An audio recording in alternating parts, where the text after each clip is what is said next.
Welcome to the dark side of YouTube. If you want to hear real life stories from real experiences, you're in the right place.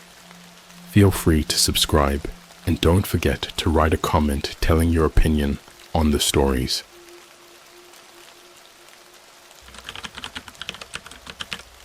I met a friend on the dark web. The next morning, I found him in my basement.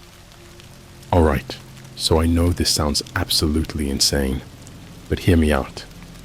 I'm not one to post on Reddit usually, but I think I need to get this off my chest before I lose my mind. This all started a couple of weeks ago. I've always been a bit of a tech nerd, and recently I found myself diving into the dark web out of sheer curiosity. I'd heard all the horror stories, but I figured, what's the harm in just looking? My friends had always joked about finding hitmen or weird services on there, but I never really believed it. I was more interested in the underground forums and the hidden corners of the internet. You know, the stuff you hear about, but don't really believe exists. Anyway, one night, after a few drinks, I found myself browsing through some of these forums.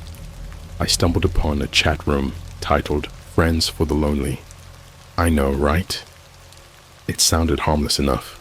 People looking to connect, share stories, whatever. I was feeling pretty isolated, so I joined. There were a few users in there, mostly just chatting about mundane stuff. Then, I got a private message from someone named DarkM0RPH. At first, it was just casual conversation. He seemed friendly enough, maybe a bit too eager, but nothing that set off any alarms.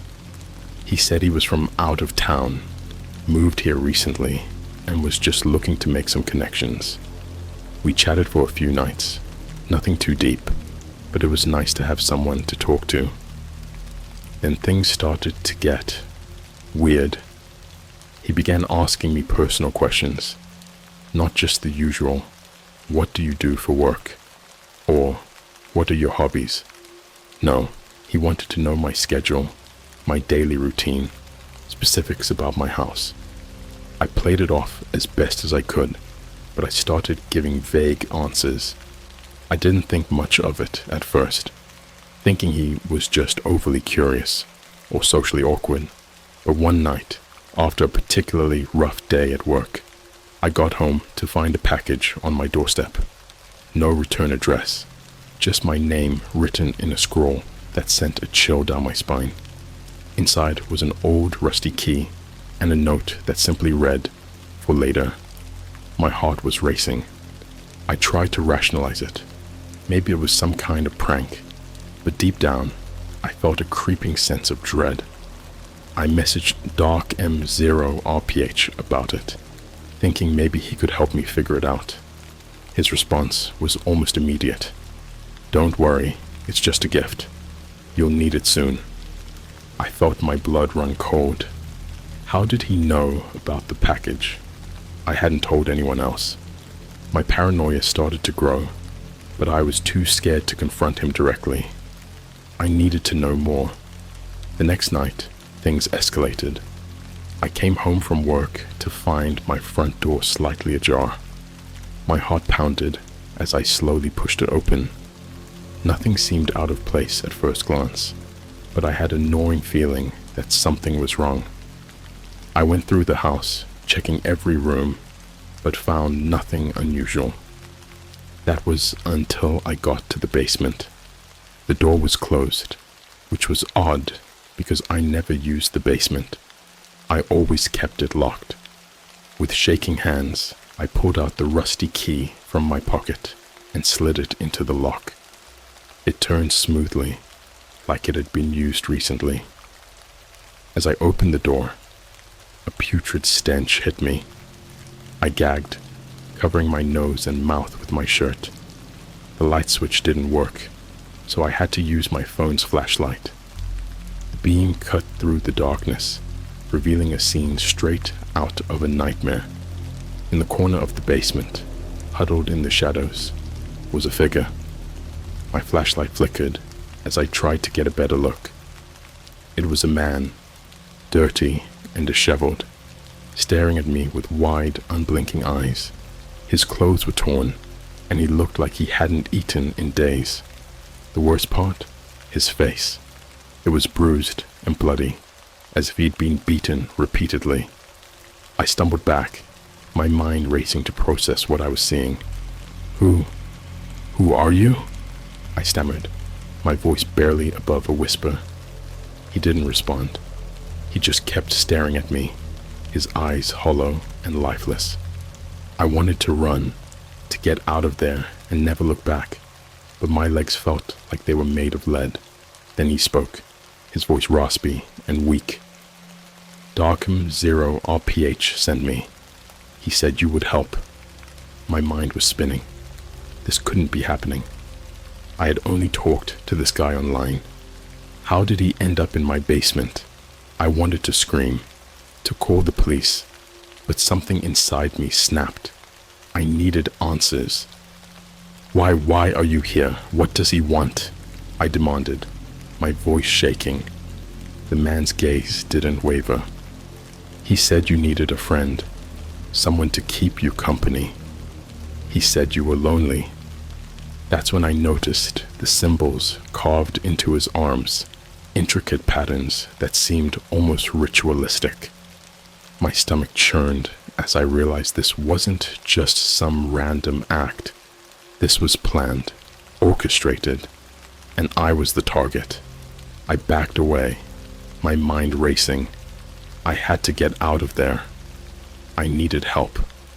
But as I turned to leave, I heard him mutter something that sent chills down my spine. "He's coming for you next."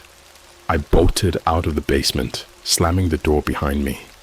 I locked it, threw the key across the room, and grabbed my phone. My hands were shaking so badly I could barely dial 911.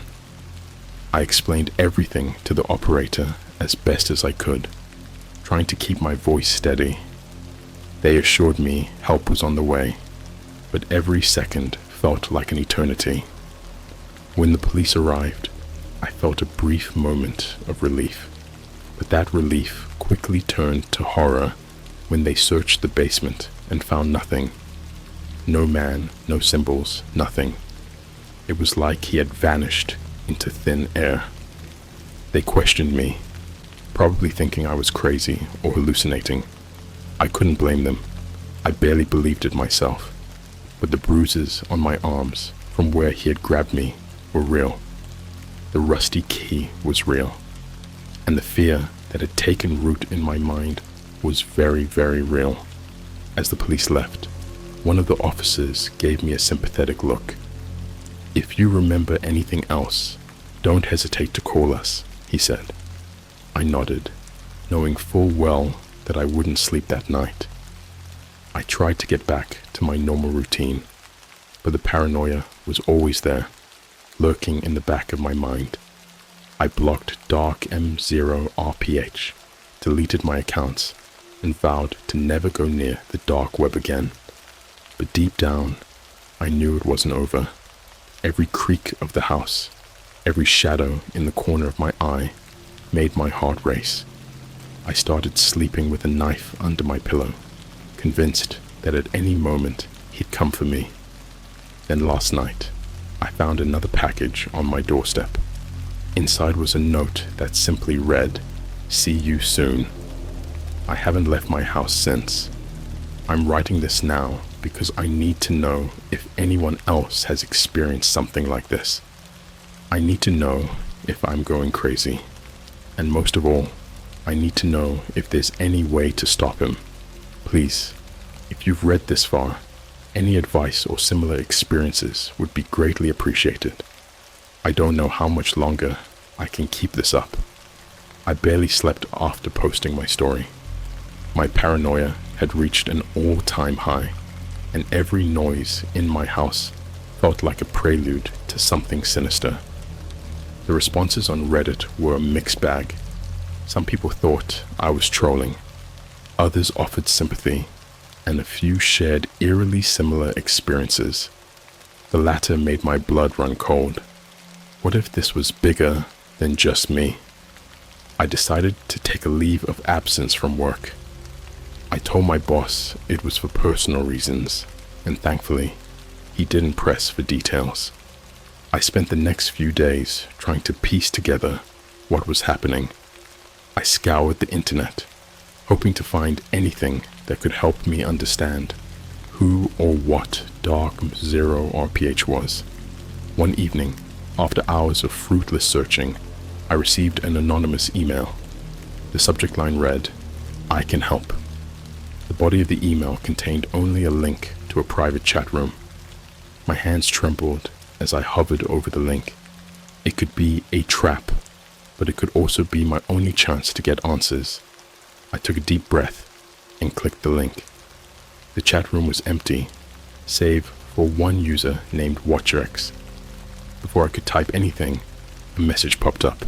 "WatcherX, I know what you're going through. Dark M0 RPH is dangerous. You need to be very careful." I hesitated, then replied, "Me. Who are you? How do you know about him?" WatcherX, "I've been tracking him for a while.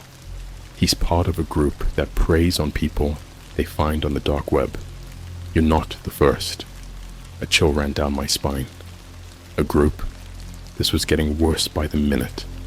Me. What do they want? WatcherX, they find pleasure in fear. They manipulate, stalk, and sometimes worse. I'm going to help you, but you need to follow my instructions exactly. Me. What do I need to do?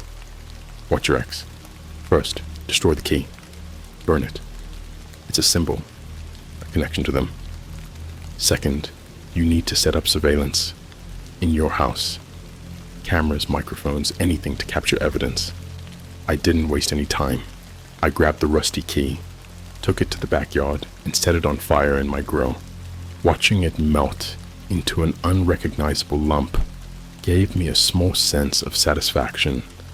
Next, I ordered a bunch of surveillance equipment online and spent the night setting it up around my house. I put cameras in every room and a microphone in the basement. Days went by without any incident, but I couldn't shake the feeling of being watched. My phone was always within arm's reach, and I constantly checked the surveillance feed. Then one night, something happened that made my blood run cold.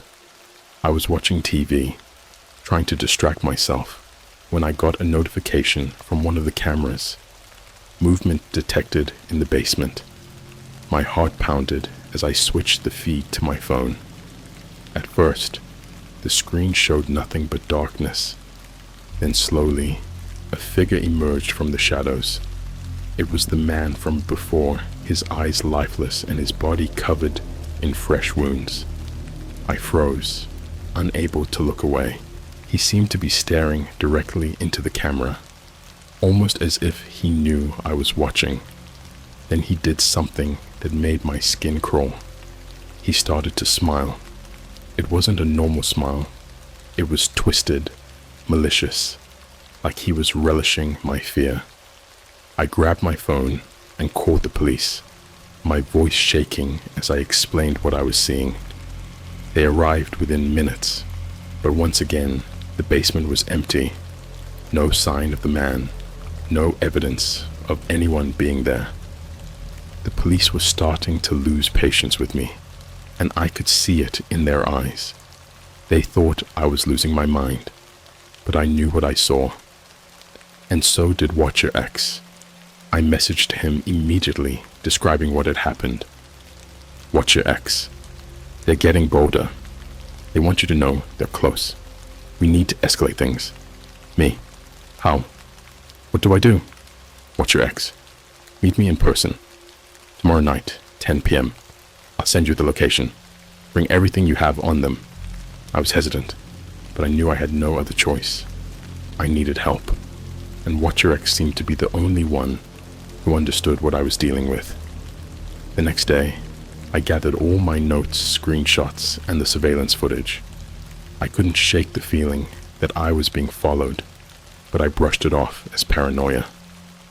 When 10 p.m. rolled around, I drove to the address Watcher X had sent me. It was an old, abandoned warehouse on the outskirts of town. The place gave off an eerie vibe, but I pushed through my fear and parked my car. I double-checked that I had my phone and the footage, then stepped out into the cold night. The warehouse was dark, with only a few flickering lights guiding my way. I heard footsteps echoing through the empty halls, and my heart raced. As I reached the meeting point, a figure emerged from the shadows. It was a man, mid-40s, with a grim look on his face. Watcher X, you must be the one dealing with Dark M0 RPH. Me. Yeah. Do you have any idea how to stop this? Watcher X, I have some ideas, but first, let me see what you've got. I handed him the footage and my notes. He reviewed them quickly, nodding to himself. Watcher X, this is good. It's evidence, but it's not enough. We need to draw them out, catch them in the act. Before I could respond, my phone buzzed with a new message. It was from an unknown number. The message read, "We're closer than you think." My heart sank. I showed Watcher X the message, and his expression hardened. Watcher X, we need to act fast. They're onto you. We're going to use this location to set a trap. They won't expect us to be ready. I nodded, my fear now mixed with a sense of determination. This had to end one way or another. As we set up the warehouse, Watcher X explained the plan. We would use the surveillance equipment to monitor every entrance, every corner. I would act as bait, drawing them in while Watcher X coordinated from the control room. The night was long, and the waiting was torture. Every creak of the building, every distant sound set my nerves on edge. Then just past midnight, we heard it. Footsteps. Slow, deliberate, getting closer. My phone buzzed again. Another message from the unknown number. We're here. I took a deep breath, steadying myself. This was it. The moment of truth. I positioned myself in the middle of the warehouse, my heart pounding in my chest. The footsteps grew louder, echoing through the empty space. I could see Watcher X on the monitors, his eyes focused and alert. Then they appeared. 3 figures emerging from the shadows, their faces obscured by masks. They moved with a disturbing grace, their eyes fixed on me. I felt a wave of panic, but I forced myself to stay calm. The leader, presumably Dark M0 RPH, stepped forward. He removed his mask, revealing a face twisted with a sadistic grin. He looked exactly as I had imagined, cold, calculating, and utterly devoid of empathy. Dark M0 RPH, you've been a fun plaything, but all games must come to an end. I swallowed hard, my voice barely a whisper. What do you want from me? Dark M0 RPH, fear, despair, the knowledge that you are utterly powerless. Before I could react, the lights in the warehouse went out. The darkness was absolute, suffocating. I heard the scuffle of feet, the sound of a struggle. Then a single gunshot rang out, echoing through the empty halls. My heart stopped. Watcher X! I screamed, but there was no response. Panic surged through me as I fumbled for my phone, trying to activate the flashlight. When the beam of light finally cut through the darkness, I saw Watcher X on the ground, blood pooling around him. Dark M0 RPH and his cronies were nowhere to be seen. I dropped to my knees beside Watcher X, my hands trembling as I checked for a pulse. He was still alive, but barely. Watcher X, they knew. Trap. His words were weak, each breath a struggle. I called 911, my voice frantic as I explained the situation. The operator assured me help was on the way, but I couldn't shake the feeling that it was already too late. As I waited for the paramedics, Watcher X gripped my hand, his eyes filled with pain. locked onto mine.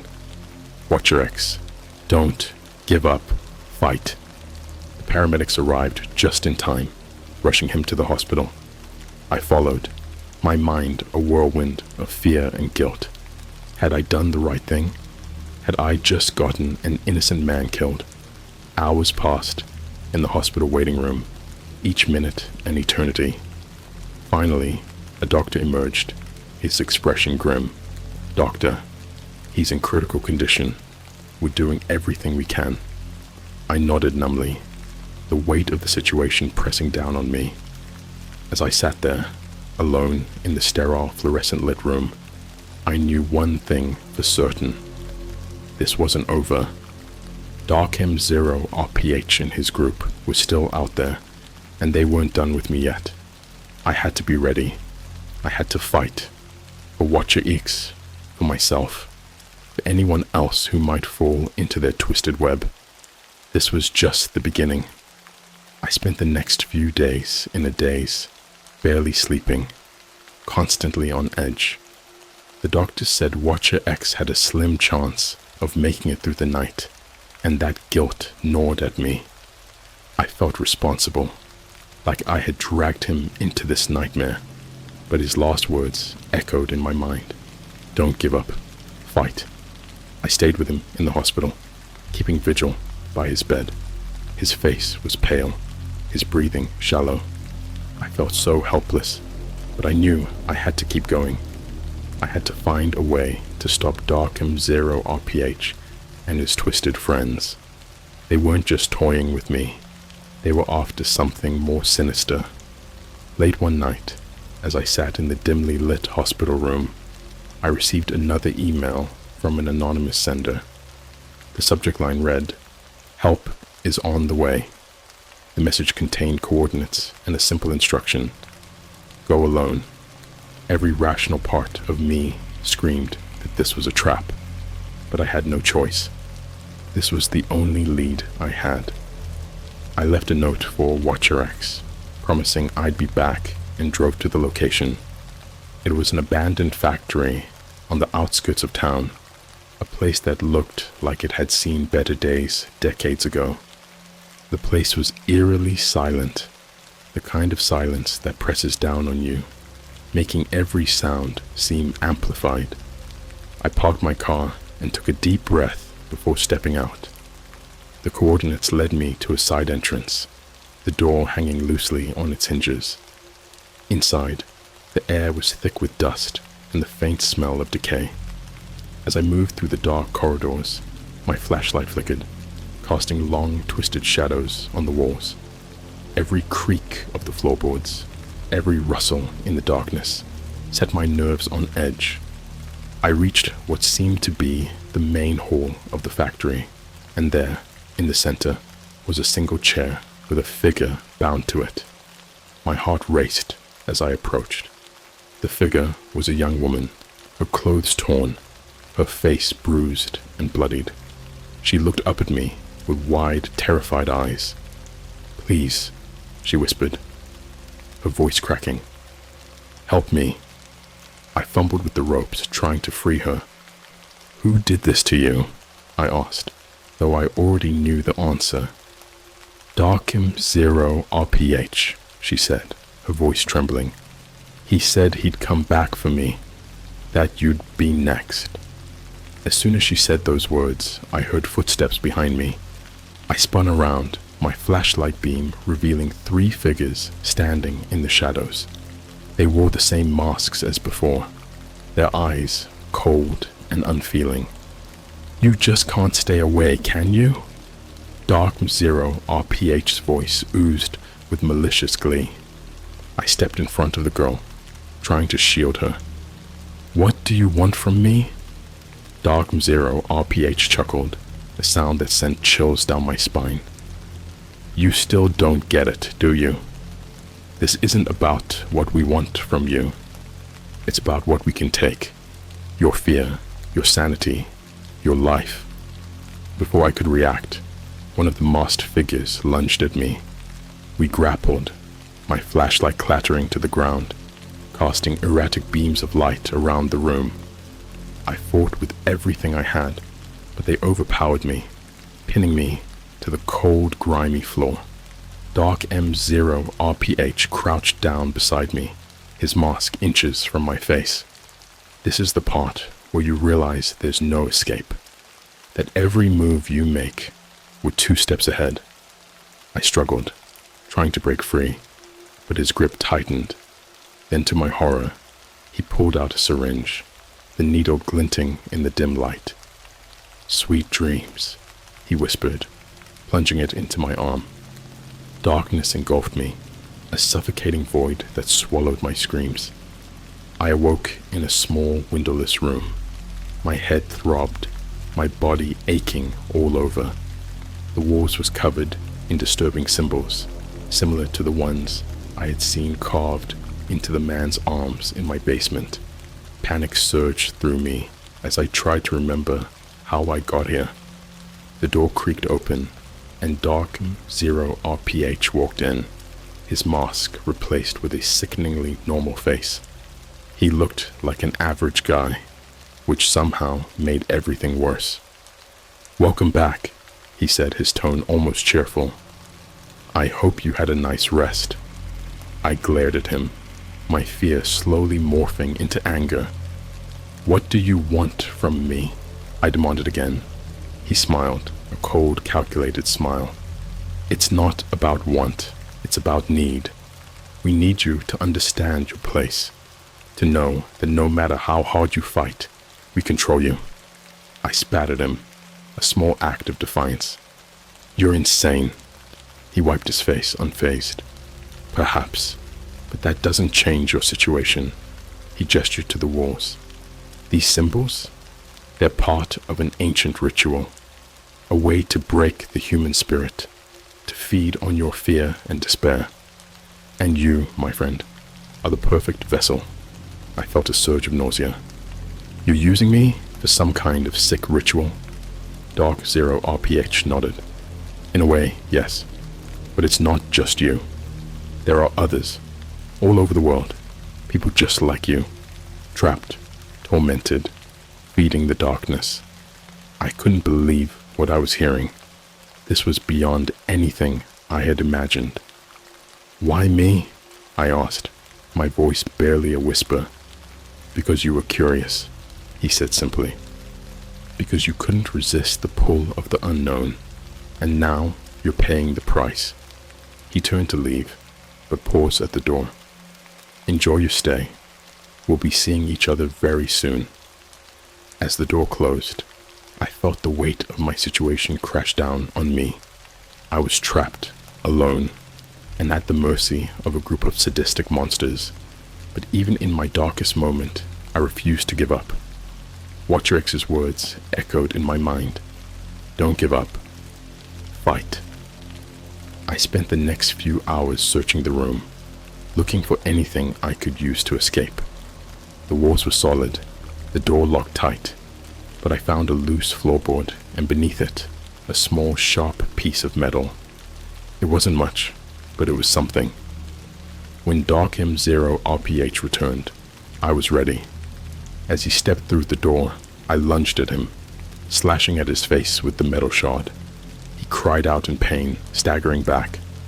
I didn't waste a second, darting past him and into the corridor. The factory was a labyrinth of dark hallways and locked doors, but I kept moving, driven by sheer willpower.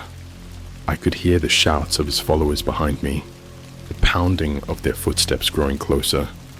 I burst through a final door and found myself outside, the cold night air hitting me like a shock. I didn't stop running, not until I was sure I had lost them. My lungs burned. My legs felt like they would give out, but I kept going. Eventually, I stumbled upon a small diner, the neon sign flickering in the darkness. I rushed inside, breathless and disheveled. The patrons stared at me, their faces a mix of concern and curiosity. I ignored them, heading straight for the payphone. With trembling hands, I dialed 911.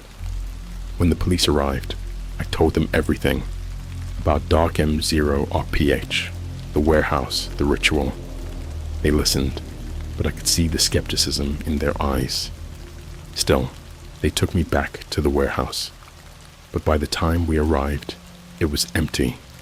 No sign of Dark M0RPH or his followers. The place looked like it had been abandoned for years. The police didn't find any evidence to support my story, but they couldn't ignore my injuries. They took me to the hospital, where I was treated for my wounds. I asked about Watcher X, but the nurses didn't have any updates. It felt like I was slipping into a nightmare I couldn't wake up from, but I wasn't giving up. Not yet. As I lay in the hospital bed, recovering, I made a vow. I would find Dark M0RPH. I would stop him, and I would make sure no one else ever had to go through this again. This wasn't over, not by a long shot. The hospital was a haven of relative calm, but my mind was anything but. I knew Dark M0RPH and his followers were still out there, lurking in the shadows, waiting for their next move. As soon as I was discharged, I checked on Watcher X. He was still in a coma, but stable. Seeing him like that, a man who had risked his life for me, ignited a fire within. I had to end this. I returned home, my paranoia reaching new heights. I rechecked all my locks, added extra security cameras, and kept a weapon within arm's reach at all times. I spent hours scouring the internet, looking for any clues, any mention of Dark M0RPH or similar cases. Then late one night, I received another email. This one was different. The subject line read, "The final confrontation." The message was brief and to the point.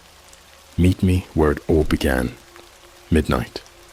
It was signed, Dark M0RPH. My blood ran cold, but I knew this was my chance to end it, one way or another. I drove to the abandoned warehouse, my mind racing with a mix of fear and determination. As I pulled up, the place looked just as desolate and eerie as before. The only light came from the flickering street lamp outside. I stilled myself and entered, my flashlight cutting through the darkness. The main hall was empty, the air thick with anticipation. Then from the shadows, Dark M0RPH stepped forward, flanked by his masked followers. His face was a mask of calm, but his eyes burned with a sadistic glee. "Welcome back," he said, his voice echoing in the vast space. "I knew you couldn't resist." I held my ground, my grip tight on the handle of the knife I had brought. "This ends tonight," I said, my voice steady despite the fear gnawing at me. Dark M0RPH laughed, a chilling sound that echoed off the walls. "You think you can stop us? You're just one person, alone and scared. We are legion. We are fear incarnate." Before I could respond, one of his followers lunged at me. I dodged, slashing out with the knife, catching him on the arm. He screamed and fell back, but two more took his place. They moved with a terrifying precision, but I fought back with everything I had. The fight was brutal. I managed to wound a few of them, but their numbers and strength were overwhelming. Just as I felt I couldn't hold out any longer, a loud noise echoed through the hall. Gunshots. The sound was deafening in the enclosed space. I turned to see several figures entering the warehouse, guns drawn. The police. They must have traced my phone or somehow found out about the meeting. Dark M0RPH's followers scattered, some of them being taken down by the officers, others disappearing into the shadows. Dark M0RPH himself tried to flee, but I wasn't letting him get away. I tackled him, the knife still in my hand. We struggled, his strength surprising for his size, but I managed to pin him down, the blade pressed against his throat. "Why?" I demanded, my voice a mixture of anger and desperation. Why do this? He smiled, a cruel, twisted smile. Because we can. Because fear is the ultimate power. Before I could respond, the police pulled me off him, cuffing him and his remaining followers. The adrenaline left my body in a rush, leaving me feeling weak and shaky. But it was over. Dark Zero RPH was caught. His reign of terror ended. The police took statements, collected evidence, and assured me they'd get to the bottom of this cult. I could finally breathe, the weight of fear slowly lifting. I drove back to the hospital, needing to see Watcher X, to tell him it was over. To my surprise, he was awake, weak, but awake. He smiled faintly as I entered the room, and I felt tears of relief sting my eyes. It's over, I said, my voice choked with emotion. We got them. He nodded, his eyes filled with gratitude and pain. Good. Now, maybe we can start to heal. The weeks that followed were a blur of police interviews, media coverage, and attempts to return to normalcy. Darkham Zero RPH and his followers were charged with numerous crimes, and the details of their twisted cult came to light. They had been operating for years, preying on the curious and the vulnerable, using the dark web as their hunting ground. I moved away, needing a fresh start. Watcher X and I kept in touch, both of us trying to rebuild our lives. The nightmares didn't stop immediately, and the scars, both physical and mental, ran deep. But we were survivors. We had faced the darkness and come out the other side. I never went near the dark web again. Some curiosities aren't worth the risk, but I learned something valuable through this ordeal. No matter how dark and terrifying the world can be, there's always a way to fight back. There's always a way to reclaim your life from the shadows. And for anyone reading this, I have one piece of advice. Be careful what you seek in the dark corners of the internet. You never know what might be looking back.